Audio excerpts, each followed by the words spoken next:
భారతదేశంలో త్వరలో జరగబోయే జనగణనలో కులగణన మీరు చూస్తే ఒక వారం క్రితం కేంద్ర ప్రభుత్వం ప్రకటించిన ఒక నోటిఫికేషన్ ప్రకారం వారు 2026 అక్టోబర్లో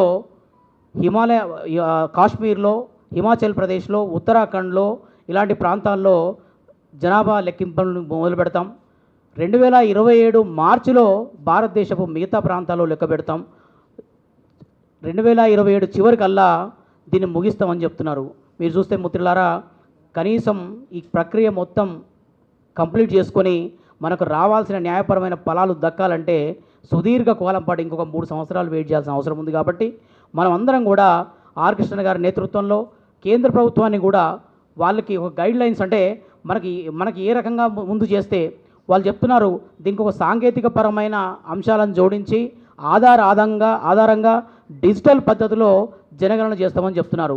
మీరు ఈ దేశంలో ఉన్న జనాభాని డిజిటల్ పద్ధతిలో కనుక లెక్కించాలనుకుంటే సుమారుగా 4 నుంచి 6 నెలల కాలంలోనే దీన్ని లెక్కించే అవకాశం ఉంది. కాబట్టి మనం కేంద్ర ప్రభుత్వం వద్దకు కూడా మన జాతీయ బీసీ సంక్షేమ సంఘం తరఫున ఈ అంశాన్ని తీసుకెళ్ళి కేంద్ర ప్రభుత్వం పైన కూడా ఒత్తిడి తీసుకురావాల్సిన అవసరం ఉంది.